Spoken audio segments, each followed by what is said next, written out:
An assault case has been opened by Nandipha Magudumana. She's alleging that she was attacked at a facility in Kroonstad. Magudumana was apparently admitted to the hospital wing at the facility. Police say the matter will be transferred to Kroonstad Detective Services for further investigation.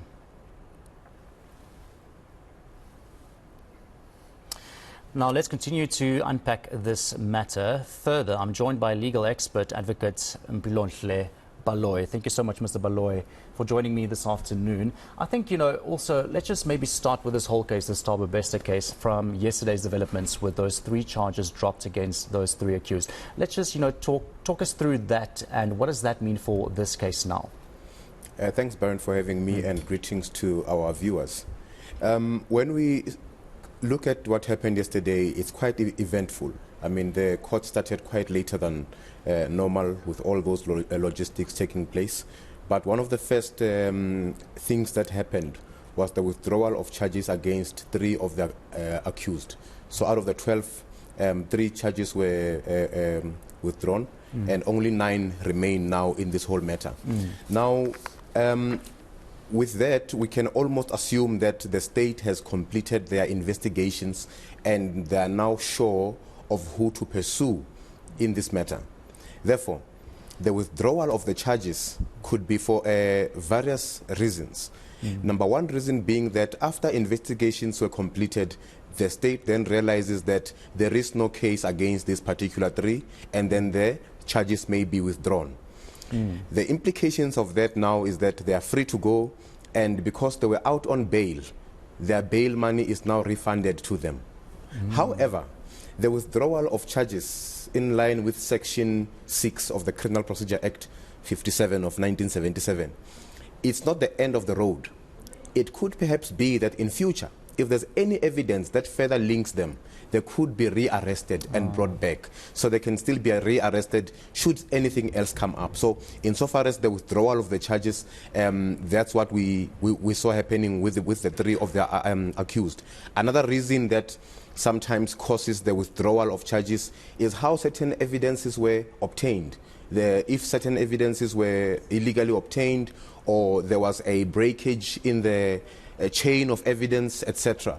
But in this case, I would assume that after thorough investigations were done, it was then discovered that there is no case to pursue insofar as these 3 accused are concerned, and the state will proceed with their case only on the remaining 9.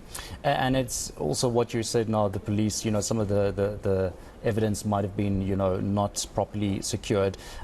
In her own words, Natasha Jansen, one of those co-accused, that's now the charge has been dropped against, said the police did a lousy job. That's what she said in her own words. But I think I want to also just, maybe give us some clarity on this case now being transferred to the Free State High Court. Baron, usually in matters such as this, we may have seen also years back with the Oscar Pistorius case, which starts in the magistrate's court and then later transferred to a higher court for trial. So the bail court, usually it's a reception court, and then after all those logistics of bail and so on are done, and investigations, and the state is ready to proceed, it is then taken to a higher court, as in this instance. Now, what we saw happening yesterday, we might have noted the prosecution handing certain documents to the remainder of the accused that were still there. Those were the indictments. An indictment would be synonymous with a charge sheet, basically. Now, the indictment will specifically spell out all the charges that the accused are facing. And, so these are the 34 new charge sheets yes, you're talking about? Okay. That's correct. So that will be contained in that document, and also a little bit of a summary of evidence that the state wishes to rely upon, as long as it does not compromise their case. Now, the Criminal Procedure Act also emphasizes that the charge sheet or the indictment needs to be of so much particularity and clarity that the accused needs to understand the case that they need to answer to. This also leads to the pre-trial conference, which has been scheduled for earlier next year. Now, that will be the document that will be discussed at that pre-trial conference in the High Court. I think Thabo Bester also appointed a new legal team or legal counsel, including very high-profile advocate. how might this impact, I think, the defence strategy in this case as a whole? Look, there's nothing really astonishing to read from that. It's in line with his right to legal representation, and he can appoint whoever one he wants. We've seen that there was still a bit of a confusion where Mr. Mattia is concerned, where he had to seek clarity to say, look, my mandate has not been officially terminated. I don't know what's going on. May Mr. Bester please give clarity. He then gave that clarity to say, look, he's remaining on the legal team. We also saw Mr. Lopcha as well coming on to the legal team, him indicating that Advocate Mshololo will be joining him, and Mr. Bester indicating that also Advocate Mpofu SC will also be joining into the legal team. So all we are seeing here is Mr. Bester, accused number 5, beefing up his legal team. And given the complexity, I think, and the multiple accused in this case, like you just mentioned as well, what legal challenges do you think and intricacies are likely to arise during the trial now in the Free State High Court? If you look at the majority of the accused persons, the employees of the security company that was responsible for the correctional services. So legal intricacies and perhaps things that may be controversial may be limited, as opposed to when you have a wide range of people from different places that committed the same crime. There's a greater chance of contradiction, there's a greater chance of self-incriminations amongst each other, etc.